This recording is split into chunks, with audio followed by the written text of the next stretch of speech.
नमस्कार, just TV देख रहे आप सभी दर्शकों का तहे दिल से स्वागत है। मेरा नाम है नेहा शुक्ला। आप सभी दर्शकों की कुशलता की कामना और आपकी अच्छी सेहत की दुआ के साथ आइए शुरू करते हैं हमारी अपनी स्ट्रेट टॉक।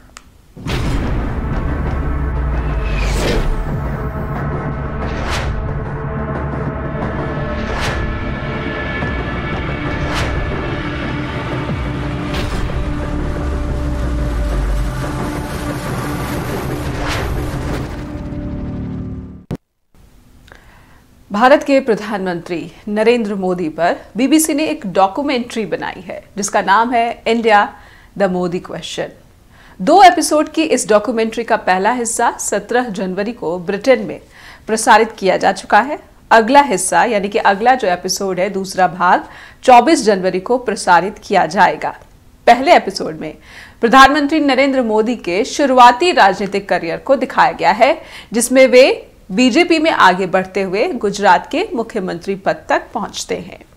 ये डॉक्यूमेंट्री एक अप्रकाशित रिपोर्ट पर आधारित बताई गई है, जिसे बीबीसी ने ब्रिटिश फॉरेन ऑफिस यानी कि ब्रिटेन के जो विदेश मंत्रालय है उससे हासिल किया है। इस डॉक्यूमेंट्री में नरेंद्र मोदी के मुख्यमंत्री कार्यकाल के दौरान गुजरात में साल 2002 में हुए दंगों के बारे में बताया गया है, उसके बारे में जानकारी दी गई है। साथ ही साथ इसमें मारे गए कम से कम 2000 लोगों की मौत पर गंभीर सवाल उठाए गए हैं। ब्रिटिश विदेश विभाग की रिपोर्ट दावा करती है कि मोदी साल 2002 में गुजरात में हुई हिंसा का माहौल बनाने के लिए प्रत्यक्ष रूप से जिम्मेदार थे, यानी कि डायरेक्टली रिस्पॉन्सिबल थे। जिस ब्रिटिश कूटनीतिक ने ब्रिटिश विदेश मंत्रालय के लिए रिपोर्ट लिखी, वो अपनी रिपोर्ट के निष्कर्ष पर अब भी कायम है, यानी कि जब ये प्रसारित हुआ पहला भाग India the Modi question documentary, उसके बाद जो विवाद हो रहा है ब्रिटेन में भी भारत में भी, उसके बाद इस रिपोर्ट को तैयार करने वाले कूटनीतिक का कहना है कि निष्कर्ष यानी जो कंक्लूजन है इस डॉक्यूमेंट्री का, मैं उस पर अभी भी कायम हूँ। ब्रिटिश कूटनीतिक का कहना है कि हमारी जांच के निष्कर्ष अब भी वाजिब हैं। साल 2002 में गुजरात में एक सुनियोजित हिंसा में 2000 लोग मारे गए थे। ये एक तथ्य है, एक फैक्ट है। ब्रिटिश कूटनीतिकों की यह रिपोर्ट उस समय के ब्रितानी विदेश मंत्री जैक स्ट्रॉ द्वारा ऑर्डर की गई जांच का हिस्सा थी, यानी कि जैक स्ट्रॉ जो कि उस समय ब्रिटेन के विदेश मंत्री थे, उनके निर्देश पर यह इंक्वायरी, ये जांच जो है इन्होंने की थी। रिपोर्ट कहती है कि हिंसा का विस्तार मीडिया में आई रिपोर्ट से कहीं ज्यादा था, यानी कि 2000 से भी ज्यादा लोग मारे गए, घायलों की तादाद बहुत ज्यादा थी, लेकिन इसको कम करके पेश किया गया। दंगों का उद्देश्य था हिंदू इलाकों से मुसलमानों को खदेड़ना। हालांकि जब ब्रिटेन के सांसद इमरान हुसैन ने यह मुद्दा वहां की संसद में उठाया, इस डॉक्यूमेंट्री के में दी गई जानकारियों का मुद्दा संसद में उठाया और पूछा कि क्या ब्रिटेन के प्रधानमंत्री ऋषि सुनक कूटनीतिकों की इस रिपोर्ट से इत्तेफाक रखते हैं, जिसमें भारत के प्रधानमंत्री नरेंद्र मोदी को गुजरात हिंसा के लिए सीधे तौर पर जिम्मेदार ठहराया गया है। साथ ही विदेश मंत्रालय के पास मोदी की इस मामले में संलिप्तता के बारे में और क्या जानकारी है।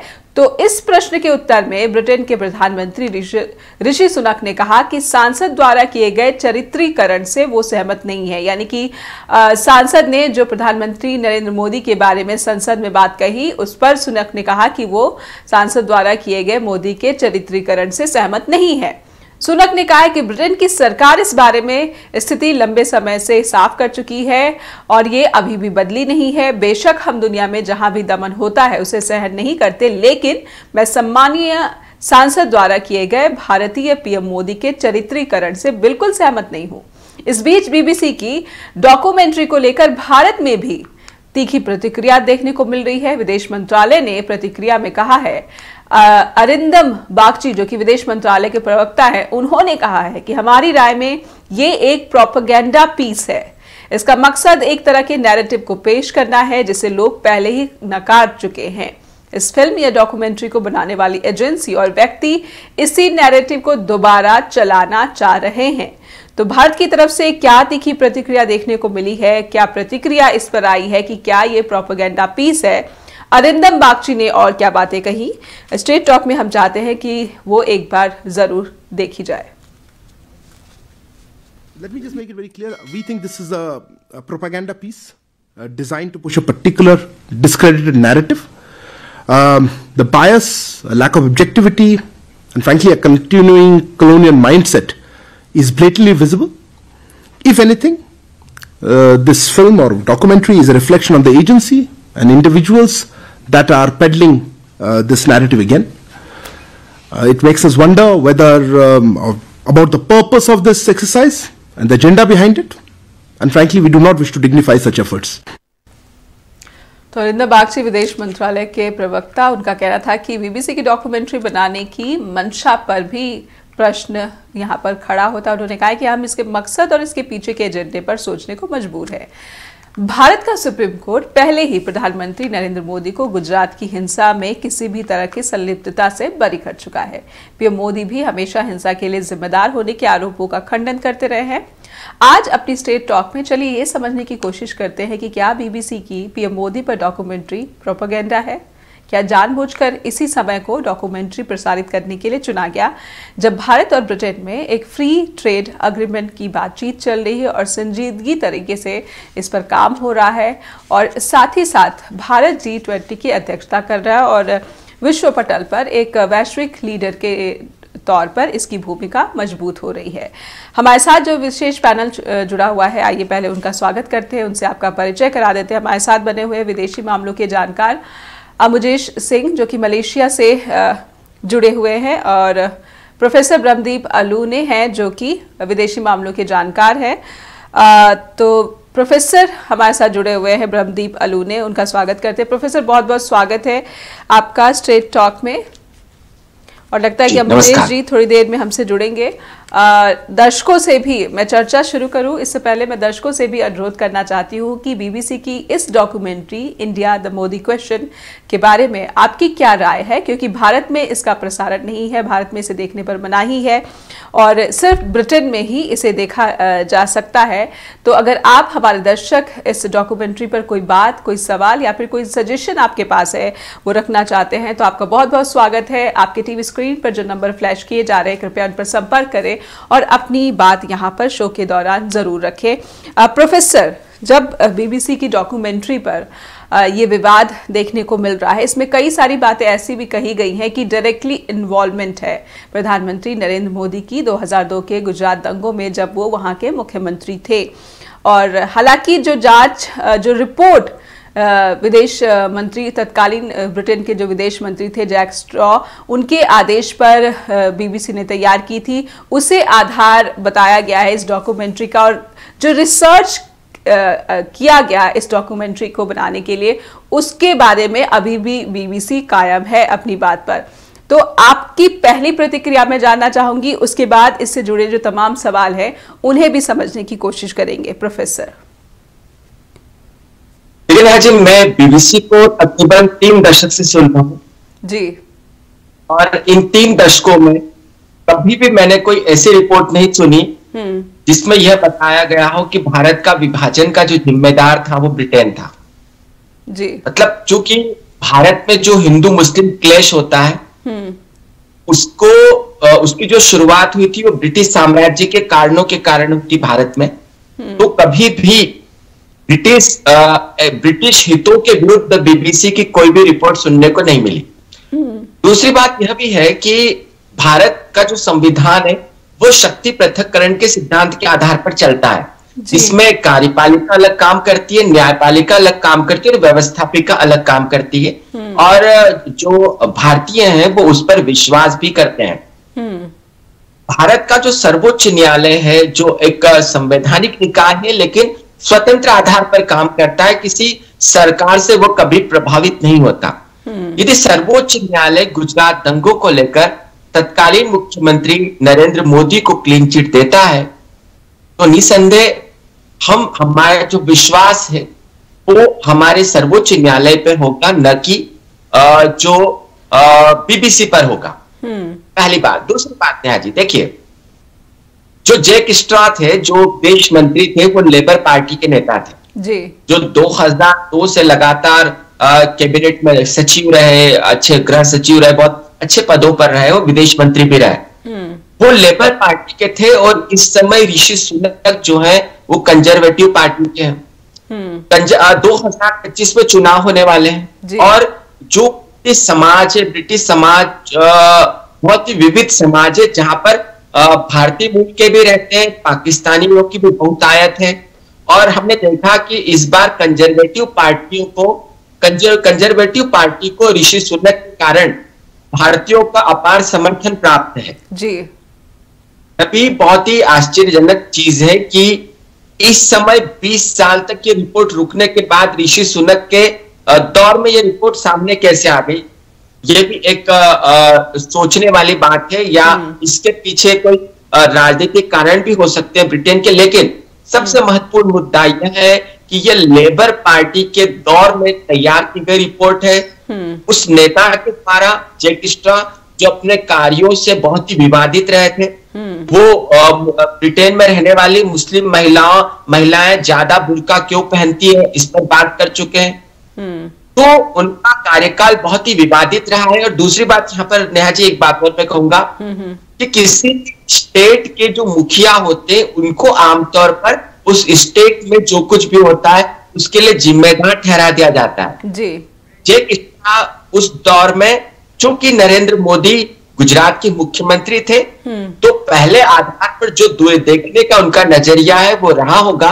और ये रिपोर्ट चूंकि 20 साल पुरानी है, न तो उन्हें हमारे देश की सुप्रीम कोर्ट की जांच से कोई सरोकार था, ना ही उन्होंने यह कभी समझने की जरूरत महसूस की कि जो हिंदू मुस्लिम का क्लेश होता है उसकी बेस में ब्रिटेन रहा है। इसलिए इस रिपोर्ट को प्रोपेगेंडा रिपोर्ट यदि कहा जाए तो कोई गुरेज नहीं होगा। ये आपने एक बहुत ही गंभीर बात यहाँ पर रखी है कि उसके बैकग्राउंड में क्या ब्रिटेन की भूमिका नहीं है, क्या ब्रिटिश प्रशासन की भूमिका नहीं है। समझेंगे आपसे और भी ज्यादा गहराई से, लेकिन एक इशारा ब्रेक के लिए किया जा रहा है और कोशिश करेंगे कि अबुजेश सिंह जो मलेशिया से हमारे विदेशी मामलों के जानकार हैं वो भी जुड़ सके इस शो के दौरान। दर्शकों से अनुरोध है कि कृपया आप जरूर स्ट्रेट टॉक का हिस्सा बनिए। एक छोटे से ब्रेक के बाद हाजिर होंगे। ब्रह्मदीप, आपने ब्रेक पर जाने से पहले एक बात रखी थी कि देश में हिंदू मुसलमान के जो दंगे होते हैं, कहीं ना कहीं इसका जो बैकग्राउंड है, वो जो पटकथा लिखी है वो ब्रिटिश प्रशासन ने लिखी थी भारत में, जब भारत ब्रिटिश प्रशासन का गुलाम हुआ करता था। और आपने ये बात यहाँ पर रखकर एक फिर से याद दिला दी कि किस तरह से ब्रिटिश हुकूमत के दौरान भारत में देश के बंटवारे की साजिश रची गई और उसके बाद से इसका दंश जो है भारत झेल रहा है। लेकिन ब्रिटिश जो बीबीसी है उसने ये कहा है कि जो उसने रिसर्च किया है वो ऐसा रिसर्च है कि ये बताता है और उसमें कोई फ्लॉ नहीं है। तो क्या इस रिसर्च के जो आधार है प्रोफेसर, इसको भी भारत की तरफ से पॉइंट बाय पॉइंट यानी कि बिंदु बिंदु को लेकर जो है अपनी जो है यहाँ पर रखनी चाहिए, क्योंकि आपने कहा कि जो देश की सर्वोच्च अदालत है भारत की, उसने भी कहा है कि सीधे तौर पर नरेंद्र मोदी की कोई भूमिका इन दंगों में नहीं थी। प्रोफेसर, ब्रिटिश जो राजनीति है वो बहुत बड़ी दिलचस्प राजनीति है। एक आपके देश के हितों को देखते हैं जी, और एक दूसरे देशों के हितों को देखते हैं। देखिए उनके नजरिए की आप बात करिए। जब आप भारत में सत्ता स्थापित करना थी, आपको मजबूत करना थी, आपने 1909 का जो अधिनियम, भारत का जो विभाजन था उसके पहले 3 अधिनियम बहुत महत्वपूर्ण थे जो ब्रिटिश साम्राज्य ने स्थापित किए थे भारत में। 1909 का अधिनियम, 1919 का अधिनियम और 1935 का अधिनियम। ये जो अधिनियम थे ये भारत हिंदुओं और मुसलमानों में विभाजन या दरार पैदा करने की कोशिशें थी, जिसमें अलग आरक्षण की बात कही गई थी धर्म के आधार पर। देखिए आपको जब खुद के देश, क्योंकि आपको ब्रिटिश साम्राज्य को मजबूत करना था, तो आपने इन अधिनियमों को देश में स्थापित किया। मैं बीबीसी पर भी आऊंगा इस बात को कहने के बाद। अब देखिए जब आपका देश स्वतंत्र होता है तो आप दक्षिण एशिया में खुद को मजबूत कैसे करें, उसके भविष्य में भी मजबूत कैसे रखें, उसके आधार यहां पर तय करके जाते हैं। और ब्रिटिश साम्राज्य ने ऐसा दुनिया भर में किया, मध्य पूर्व में भी किया, जहां जहां भी उनका साम्राज्य था उन्होंने भविष्य के लिए अपनी रणनीति के तहत काम किया। और उसी के कारण एशिया के कई जगहों पर ब्रिटिश साम्राज्य के आज भी नौसैनिक अड्डे हैं जी। अब दूसरी बात, जैक स्ट्रॉ जब देश के विदेश मंत्री बनते हैं, ब्रिटेन के विदेश मंत्री बनते हैं, तो उनकी प्रवासी नीतियां जो है वो बड़ी कड़े कानूनों को लेकर उसकी वो पक्ष में होते हैं कि देश में कड़े प्रवासी नियम होना चाहिए कि प्रवासियों को आप देश में इजाजत क्यों दें। आप मुसलमानों से डरते हैं, आप नहीं चाहते कि मुसलमान आपके देश में ज्यादा आए, इसलिए आप यूरोपियन यूनियन से अलग हो जाते हैं और ब्रेक्सिट का रास्ता चुन लेते हैं। क्योंकि हिंदुओं से डर नहीं था ब्रिटेन को मुसलमानों से डर था, मध्य पूर्व से जो मुसलमान प्रवेश कर रहे थे ब्रिटेन में, और यूरोपियन संघ की जो यूरोपियन यूनियन की जो फ्री ट्रेड एग्रीमेंट था, या उसके आधार पर जो फ्री आधार पर घूमते थे, उसके आधार पर जब मुस्लिम आपके देश में ज्यादा आने लगे तो आप ब्रेक्सिट एक नया आ गया और आप यूरोपियन संघ से अलग हो गए, क्योंकि आपको आपके देश की हितों की परवाह थी। लेकिन दूसरे देशों के हितों की परवाह नहीं होती। और जबकि जो भारत का देखिए कि कई सालों से भारत में अब क्लेश होना बंद हो गए हैं। वैश्वीकरण के युग की जब से शुरुआत हुई है, उदारीकरण के युग की शुरुआत हुई है, तो भारत के जो नामचीन व्यापारी, देखिए भारत के नामचीन व्यापारियों को आप देखिए, अजीज प्रेमजी से लेकर आप जीआरडी टाटा तक देख लीजिए, ऐसे बहुत सारे लोग मिलेंगे जो भारत के अल्पसंख्यक हैं। भारत में ही अल्पसंख्यकों के हितों की रक्षा नहीं की जाती, तो फिर भारत में जो दुनिया आबादी बढ़ रही है, उसमें भारत में अल्पसंख्यकों की आबादी जो है वो बहुसंख्यकों से भी कहीं ना कहीं बराबर या ज्यादा होती है। जबकि हमारे देश पाकिस्तान में देख लीजिए कि जब भारत का विभाजन हुआ तो वहां पर अल्पसंख्यकों की आबादी तकरीबन 22% थी, जो अब घट के 2% रह गई है। दुनिया की आबादी बढ़ती है, पाकिस्तान की आबादी बढ़ती है, लेकिन अल्पसंख्यकों की आबादी वहां पर घट जाती है। भारत ऐसा नहीं है।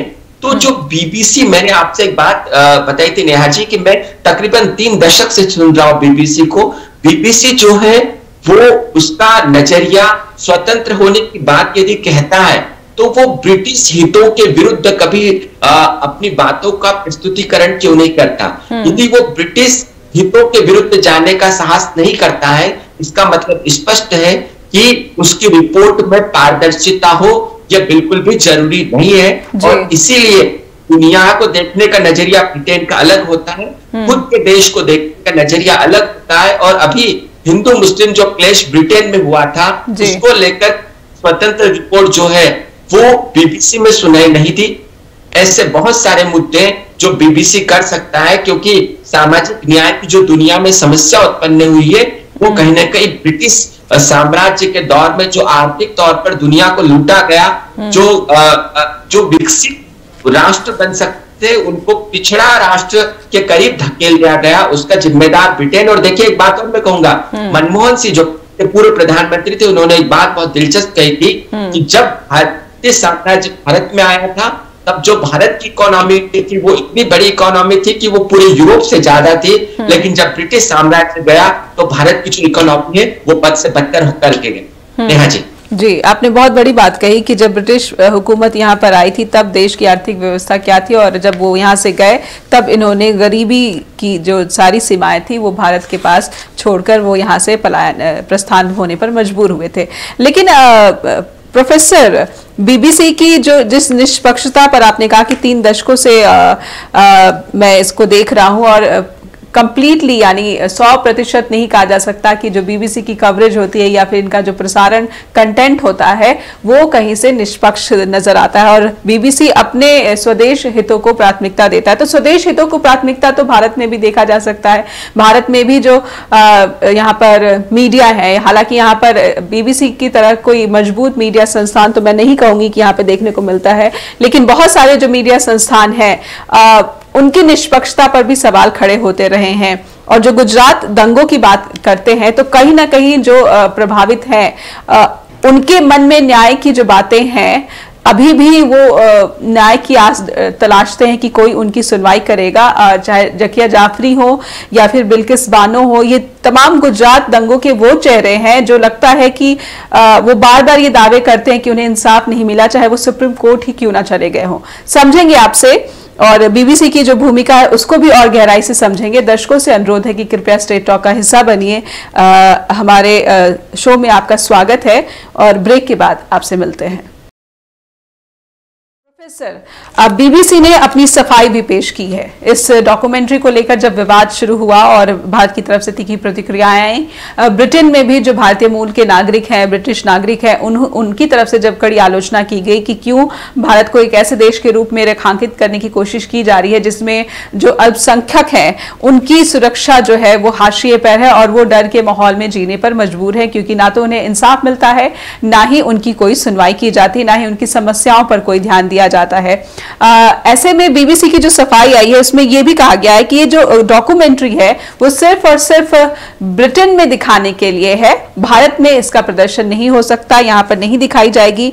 और साथ ही साथ एक क्लैरिफिकेशन में एक लाइन भी लिखी गई है कि इसमें जो बीबीसी का स्टाफ भारत में काम करता है उनकी किसी तरह से इन्वॉल्वमेंट नहीं है। यानी कि कहीं ना कहीं ये कोशिश की गई है बीबीसी की तरफ से कि भारत में जो बीबीसी के कर्मचारी, बीबीसी की मीडिया हाउस से जुड़े हुए जो पत्रकार हैं उन पे कोई आंच ना आए, इसीलिए ये कहा गया है कि भारत में जुड़ा हुआ कोई भी स्टाफ जो है इस डॉक्यूमेंट्री के निर्माण में संलिप्त नहीं है। तो ये कोशिश मुझे लग रहा है कि बीजेपी की तरफ से की गई है। हालांकि जो दूसरा हिस्सा है वो तय समय के अनुसार ही ब्रिटेन में प्रसारित किया जाएगा। आपको इस क्लैरिफिकेशन को जो कि बीबीसी की तरफ से आया है, उनके एडिटोरियल हेड की तरफ से आया है, इसे कैसे आप देख रहे हैं एडिटोरियल हेड की तरफ से? जी लेकिन आज सबसे पहले तो मैं आपने जो कि ब्रेक में जाने से पहले दंगों की बात कही थी जी, तो दंगे जो होते हैं वो किसी भी सभ्य समाज के लिए काली पोतने जैसे होते हैं सभ्य समाज के मुंह पर जी। देश में जो दंगे होते हैं या जो दंगे हुए हैं वो निसंदेह हमारे देश का काला सच है। और हिंदू मुस्लिम क्लेश जो है वो कहीं ना कहीं देखने को मिलता है और इसके बहुत ही ऐतिहासिक कारण है। इसके तात्कालिक कारण कम नजर आते हैं, इसके ऐतिहासिक कारण ज्यादा नजर आते हैं। उससे भारत को उबरना जरूरी है क्योंकि अंततः हम एक धर्मनिरपेक्ष राष्ट्र हैं। पर प्रोफेसर मैं रोकना चाहूंगी कि ऐतिहासिक कारण तो मैं मान सकती हूँ कि ऐतिहासिक कारण है, पर अब ये राजनीतिक कारण हो गए हैं।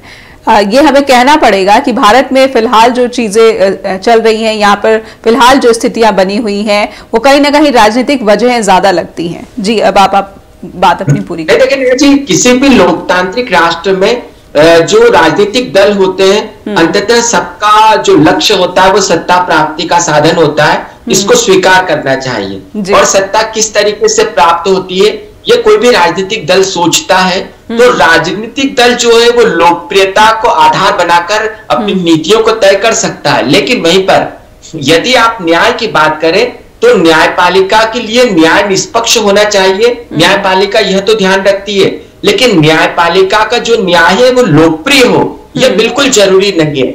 और आप यदि गुजरात दंगों की बात करें तो गुजरात दंगों को लेकर जो सुप्रीम कोर्ट की जांच थी जो आई, दुनिया भर का अपना नजरिया था, क्योंकि दुनिया के जो लोग थे वो लोकप्रियता की दृष्टि से देख रहे थे। और जो आज का समाज है या जो आज का व्यक्ति है वो जो सोचता है वो अपेक्षा यह करता है कि जो सामने के लोग हैं या सामने का समाज या सामने का संस्थान है वो भी वही सोचे।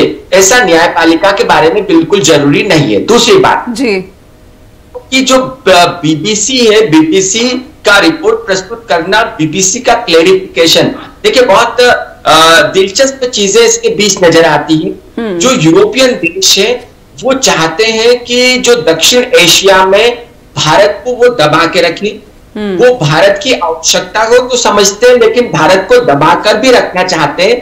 जैसे आप कश्मीर को ले लें, आप कश्मीर के आधार पर लंबे समय तक भारत को ब्लैकमेल करते रहे और भारत का सहयोग भी चाहते रहे, क्योंकि आपको भारत को कहीं ना कहीं उभरने से रोकना है। अब जो ब्रिटिश बीबीसी है, बीबीसी जो अंततः इसमें कोई संदेह नहीं है कि ब्रिटिश सरकार के जो चंदा होता है या ब्रिटिश सरकार की जो मदद होती है उससे बीबीसी का संचालन होता है।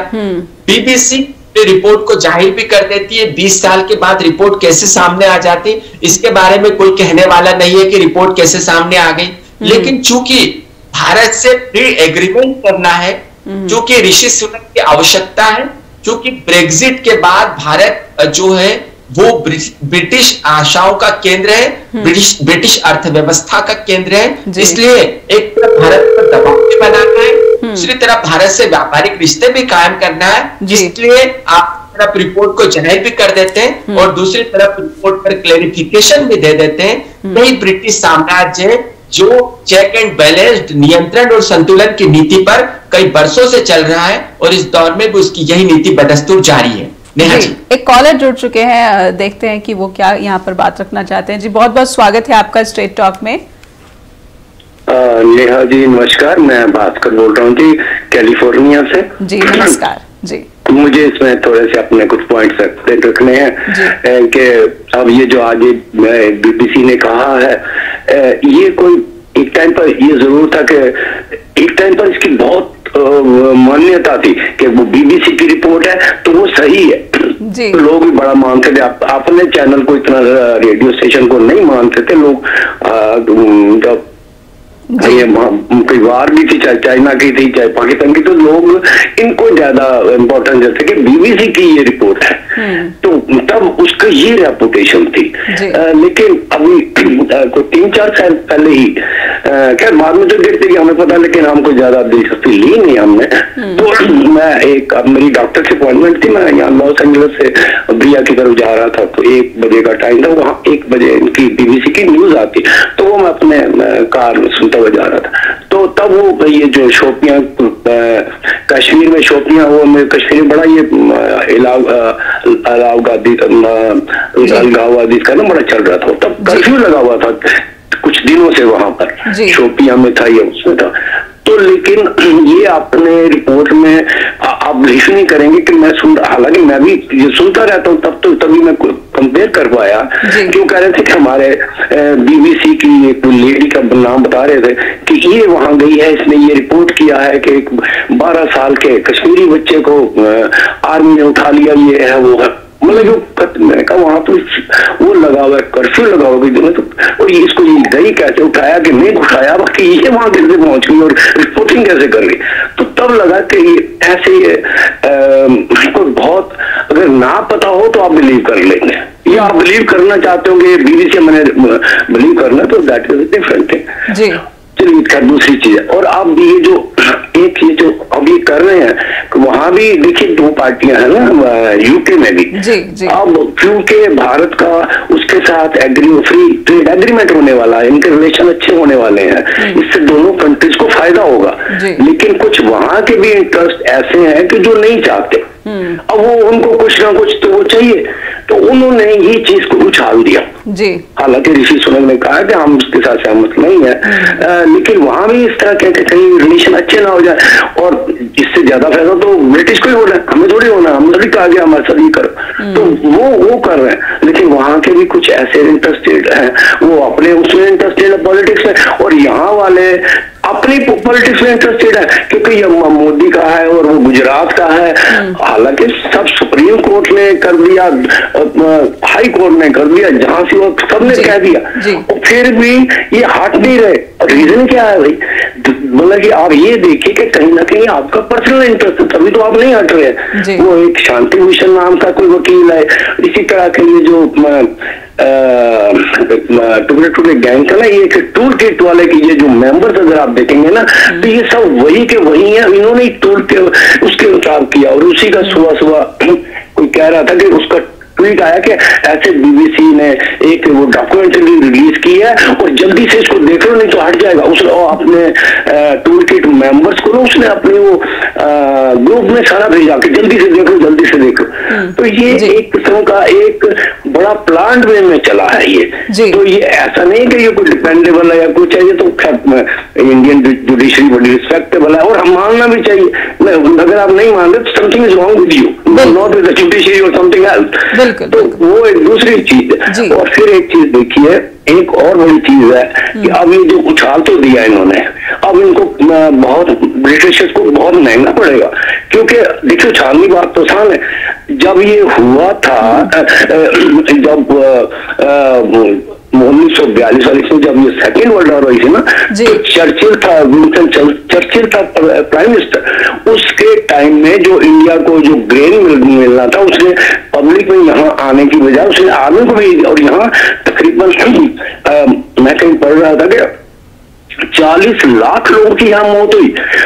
ये तो हार्ड फैक्ट है। इसको चर्चिल को किसी ने माफ नहीं किया है, किसी ने क्लीन चिट नहीं दी है वो तो। और अब ये इनको तो मुझको छाड़ना चाहिए कि तू हमारे कर रहा, तू तुम्हारे तो अपने वहां तुम इस तरह के लोग। और तब वो बंगाल एक था, ये डिवाइड एंड उसमें आपस में लोगों को, हिंदू मुसलमान को लड़ा और राज को, इसी तरह से तो ये कर रहे थे। इन्होंने ना, इनका अपना घर जला हुआ है, ये दूसरे के घर में क्या करेंगे? जी। तो मुझे लगता है कि भारत के लोग भी सारे तो नहीं, कुछ तो तमाश भी नहीं है, वो तो इसको उछालेंगे और उछालेंगे। लेकिन मेरे ज्यादा लगता है कि वो समझदार हैं, कि वो अंडरस्टैंड करेंगे और इसको मैच्योरिटी से लेंगे। उनका ये कहना कि हम तुम्हें जानते हैं, या तुम हो कौन? जी। तो बहुत बहुत धन्यवाद नेहा जी, आपने मुझे सुना, मुझे टाइम दिया। Thank you very much. Thank you, आपका भी बहुत बहुत धन्यवाद हमसे जुड़ने के लिए। तो मुकेश भास्कर जी हैं, जो कि हमारे नियमित दर्शक हैं, उन्होंने ये कहा कि अपनी समस्याएं भी ब्रिटेन में है और उस पर उनका ध्यान शायद नहीं जाता, क्योंकि भारत को वो आगे बढ़ने नहीं देना चाहते। ब्रिटेन में एक गुट ऐसा है जो चाहता है कि भारत के साथ संबंध जो है वो मजबूत ना बने। डॉक्यूमेंट्री को लेकर जो विवाद बना हुआ है, और ये विवाद भी है कि कोई शोध जो है वो नया नहीं है, ना ही कुछ नए एविडेंस है। पुरानी फाइल्स बीबीसी की कवरेज की वही इसमें प्रसारित की गई हैं, और रिपोर्ट भी जो है वो पुरानी है, विदेश मंत्रालय, ब्रिटेन के विदेश मंत्रालय की, और भारत में इसका प्रसारण भी नहीं किया जाएगा। तो पूरा का पूरा ये तस्वीर मुझे लगता है कि कहीं ना कहीं साफ हो रही है कि ब्रिटेन में जो पॉलिटिक्स है, कहीं ना कहीं उसको एक नई दिशा या नया मुद्दा पकड़ाने की कोशिश है ये बीबीसी की डॉक्यूमेंट्री। क्योंकि बीबीसी की आर्थिक जो स्थिति है उसको लेकर भी एक गंभीर सवाल बीबीसी इसका सामना कर रहा है, और कहीं ना कहीं क्या पॉलिटिकल जो एक पैट्रोनिज्म मिलता है, राजनीतिक संरक्षण मिलता है किसी न किसी तरीके से, इस पर भी इशारा किया जा रहा है। और मैं समझूंगी, क्योंकि समय अब ये आखिरी सेगमेंट है स्ट्रेट टॉक का, कि विदेश नीति भारत की ब्रिटेन के साथ अब इसके बाद किस तरह से रुख करेगी, किस तरह से आगे बढ़ेगी।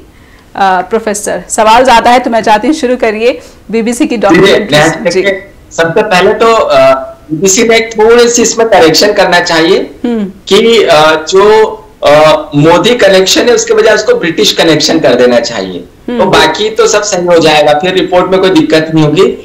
ब्रिटिश कनेक्शन जैसे आएगा, हिंदू मुस्लिम क्लैश ठीक हो जाएगा। दूसरी बात है, देखिए भारत और ब्रिटेन के जो आगामी संबंध हैं वो बहुत मजबूत होने के करीब है और होंगे। एक छोटी सी कॉल ले लेते हैं, एक कॉलर जुड़ चुके हैं, माफ कीजिएगा रोकना पड़ रहा है क्योंकि दर्शक जुड़ रहे हैं। जी बहुत बहुत स्वागत है आपका स्ट्रेट टॉक में। धन्यवाद नेहा जी। मैं एक छोटी सी बात आपके समक्ष रखना चाहूंगा। बहुत साल पहले आपको याद होगा जब अमेरिका के राष्ट्रपति हुआ करते थे mister bill Clinton. Bill Clinton के टाइम पे भारत का और अमेरिका के संबंध बड़े अच्छे होते थे, लेकिन उस वक्त सबसे बड़ी एक प्रॉब्लम ये आ रही थी भारत को कि भारत का जो विदेश मंत्रालय था उसमें जो लोग थे वो अक्सर उनके रिप्रेजेंटेटिव हमारे यहाँ पे जब मीटिंग्स होती थी काउंसलर्स की, तो आके जो यहाँ पे हमारे लोकल हु है जो इम्पोर्टेंट है यहाँ पे डॉक्टर्स वगैरह अमेरिका में, खासतौर पे शिकागो में, उनसे आके वो कहते थे भी क्या बात है कि आपके अमेरिका की रिपोर्टिंग जो है न्यूज़पेपर में उसमें भारत की हमेशा निंदा होती है, जबकि हमारा व्हाइट हाउस के साथ बड़े अच्छे रिलेशंस हैं, लेकिन अखबार में जब हम सुनते हैं तो भारत की निंदा ही निंदा होती है। तो ये मतलब ये डायकोटोमी है एक तरह से। तो उस वक्त जी हमारी ट्रेड रिप्रेजेंटेटिव अमेरिका की होती थी एक मिस कार्ला, आपको याद होगा, वो हर बात पे हमारे एम्बेसडर की तारीफ करती थी, लेकिन जिस वक्त ट्रेड एग्रीमेंट की बात आती थी तो वो क्योंकि ट्रेड रिप्रेजेंटेटिव थी यूनाइटेड स्टेट्स गवर्नमेंट की, तो हर चीज पे भारत का अपोज करती थी। वो कहती थी आई love your Karni Singh, I love your ambassador, but I am not going to agree with India on this particular clause of the trade agreement. ये एक उनकी मानसिकता जो थी ये भारत सरकार को चुभ रही थी कि जब हमारा सब कुछ ठीक चल रहा है, हमारे एम्बेसडर मेहनत कर रहे हैं व्हाइट हाउस जाके, तो ये क्या बात क्या हुई है। इन शॉर्ट नेहा जी ये हमें पता चला कि यहाँ पे जो ट्रेड रिप्रेजेंटेटिव के ऑफिस में 3-4 पाकिस्तानी थे। अब आप देखिए वो सच ए शॉर्ट इक्वेशन कि उनका काम सिर्फ यही था, जितने हमारे जो 3 न्यूज़पेपर्स थे मेन यहाँ के, Washington post, New York times and LA times, 3 बड़े न्यूज़पेपर्स को पकड़ के वो जी जो उनका मन आता था वही उनसे कहलवा देते थे। न्यूज़पेपर वालों को सी से एक बड़ा अच्छा क्लॉज मिला हुआ था, फ्रॉम रिलायबल सोर्स। तो जो कुछ भी वो छापते थे वो पहले इस पाकिस्तानी जो इनको बोलते थे कि लॉबिस्ट, उस वक्त लॉबिस्ट को कहते थे जो कुछ तुमने हमसे लिखवाना है हमें लिख के दे दो। ये लॉबिस्ट जो लिख के दे देते थे जी वो करते थे। Coming back to today's situation, आज इस वक्त बीबीसी की हालत पिछले 3 सालों से जी वो दुर्गति इनकी हो रही है वहां पे। कभी तो ये मार खाते हैं मुस्लिम ग्रुप्स से, कभी ये मार खाते हैं वहां की जो है रॉयल फैमिली से कि तुमने ये कैसे रॉयल फैमिली के अगेंस्ट छाप दिया। एज ए रिजल्ट इनकी जो रेटिंग्स है अपने लोकल ब्रिटेन में बहुत डाउन जाती हैं। इस वक्त नेहा जी इनको सर्वाइवल के लिए सिर्फ एक सोर्स है, वो है आपके इस्लामिक एसोसिएशन जो हैं। इस्लामिक एसोसिएशन को खुश करने के लिए इनके पास बड़ा सीधा तरीका है, इंडिया के अगेंस्ट, डेमोक्रेसी के अगेंस्ट कुछ भी कह दो, वो इस्लामिक कंट्रीज आपको सपोर्ट करेगी। That is the root cause जिसकी वजह से ये बीबीसी वाले पुरानी खबरें, पुरानी रिपोर्टें निकाल के बेवक्त उछालते रहते हैं। इनके मन में जी सिर्फ गार्बेज है और कुछ नहीं, और गार्बेज ये निकालते चले जाते हैं। धन्यवाद नेहा जी, भारत माता की जय हो। जी, भारत माता की जय। बहुत बहुत धन्यवाद आपका भी। तो ये सतीश चंद्र जी जो कि शिकागो से बात कर रहे थे और ये कह रहे थे कि कुछ भी नया नहीं है और कंटेंट को लेकर बीबीसी को पहले भी अपने ही देश में खुद जो शाही परिवार है उसकी तरफ से भी रेटिंग भी इनकी गिरी है, लताड़ भी जगह जगह से लगी है और कहीं ना कहीं जो पाकिस्तान के कुछ लॉबिस्ट है उनकी भी भूमिका की तरफ इशारा कर रहे थे। प्रोफेसर, लेकिन मैं चाहूंगी कि आप अपनी बात पूरी कीजिए क्योंकि समय सीमित रह गया। तो मैं चाहती हूं कि विदेश नीति अब भारत की ब्रिटेन के साथ किस तरह से आगे बढ़ेगी, क्योंकि एक विवाद नया इस पूरे एपिसोड में खड़ा करने की कोशिश बीबीसी की तरफ से की गई है, लेकिन मुझे लगता है कि ऋषि सुनक के नेतृत्व में ब्रिटेन इसमें चूक नहीं करेगा। जी देखिए नेहा जी, सबसे पहली बात यह है कि ये जो रिपोर्ट है यह विवादास्पद हो सकती है, लेकिन दुनिया की मीडिया में जो बीबीसी की भूमिका है उसका कोई विकल्प नजर नहीं आता।